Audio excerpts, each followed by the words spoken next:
Hello, everyone, and welcome to the weekly energy update for the week of August 11th, 2024. I'm Renee Spears, a spirit guide channeler and spiritual mentor, and I'm coming to you from beautiful Bozeman, Montana. Every Sunday, I share the energy for the week ahead, and I also infuse the show with some positive vibes, so you get a little positive energy boost just for listening. And how has Mercury Retrograde been treating everyone? I've had quite a few weird tech things happening. Yesterday, my TV was all in Spanish. I couldn't change it back to English, so I watched the women's soccer finals in Spanish on Telemundo.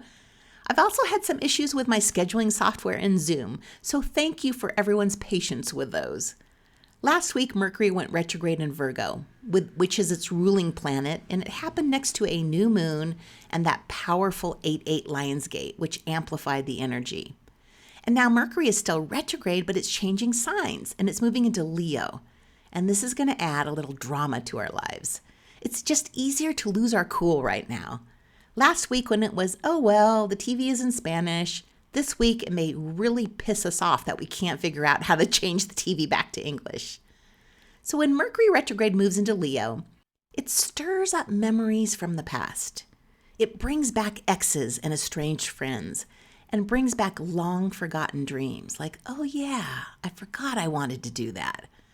My mom is 79 now, and I asked her one day to share some words of wisdom, some things she'd learned in her life. So the first thing she said is that when you're camping and in the middle of the night you have to go pee, don't wait, just get up and go so you can go back to sleep. Not really the advice I was expecting, but actually very useful. The second thing she said is when there's something you want to do in life, to do it then. Because if you don't, you may not want to do it in the future and you'll lose out on that experience. So true. At one point in my life, I wanted to get my pilot's license and I didn't do it. And now I have no desire to get it.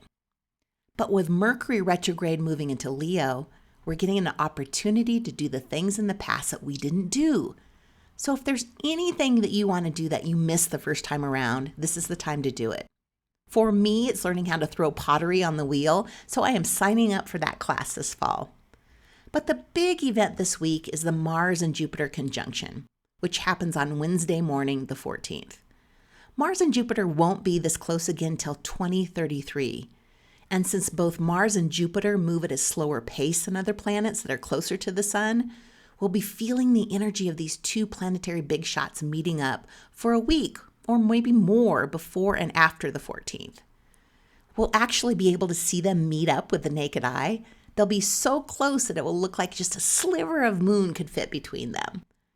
So when Mars, the planet of motivation, action, and energy, and Jupiter, the planet that makes everything bigger, meet up in Gemini, we get fired up and we'll feel a surge of this go-getter energy.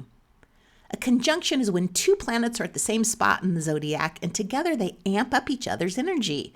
So in this case, Mars, the planet that encourages us to take initiative, is getting together with Jupiter, which inspires us to claim more out of a particular area of life.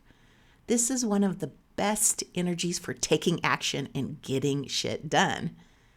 Since it's happening in Gemini, an air sign, the energy is more intellectual.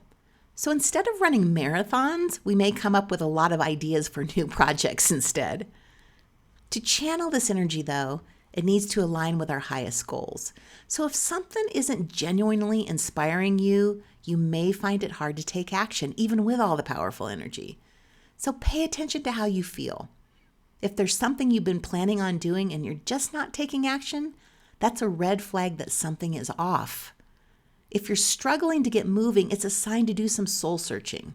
Is this really what you want to do, or is it a should? This conjunction is in Gemini, the sign of the mind, during an introspective Mercury retrograde, which helps us get really clear about what we want. And then once we're clear, we're ready to go and get it done. But I do need to mention that with all this powerful energy, there could be some setbacks and delays, because also this week, Mars and Jupiter are forming a square with Saturn. And squares often cause friction, obstacles, and the need to adjust our plans. So this could look like delays or constraints. We may feel frustrated because we want to get going, and things just aren't moving as quickly as we like. So why give us all this fabulous forward-moving energy and then slow us down? And I'll tell you why. so that we can refine our strategies, perfect our plan, and confront our fears. Mars conjunct Jupiter is like running forward, tits blazing, without planning or thinking of the best way to do something. And then the square with Saturn comes along to say, hey, maybe you want to put on a shirt? Notice I didn't say bra because nobody wants to put on a bra. So as Mars and Jupiter ignite our passion and ideas and inspire us, Saturn is here to ground this energy into something real. It's here to do something with it, to build it into something tangible, lasting, and fulfilling. So the key to navigating this energy is to stay focused and continue the work. Jupiter square Saturn is an important transit because it involves the two largest planets. So when they form an important aspect like a square, we only have a Jupiter-Saturn square every 10 years, we know we're up for something big. We're talking about things that will reshape our lives. This is a time for personal and professional growth, although we don't really see the rewards right away.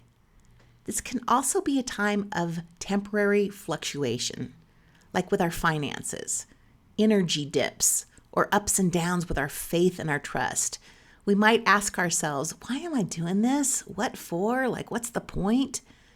There can be a sense of we're not in the right place at the right time this week. But just keep going, keep working, keep moving forward.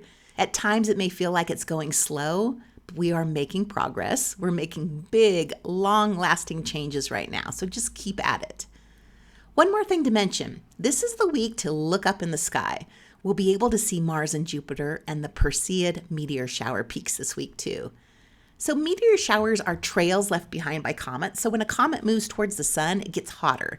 And this heat causes the comet to shed pieces of dust and rock. And then when these pieces move through our atmosphere, they look like shooting stars. So right now you should be able to see 100 meteors an hour. And they're considered auspicious. So go look up at the sky tonight. And if you're in the northern part of the U.S., we're getting another chance to see the northern lights too. And that's it for the week. Next week is a full moon in Aquarius and the start of Virgo season. So enjoy this last week of joyful, confident, creative Leo energy.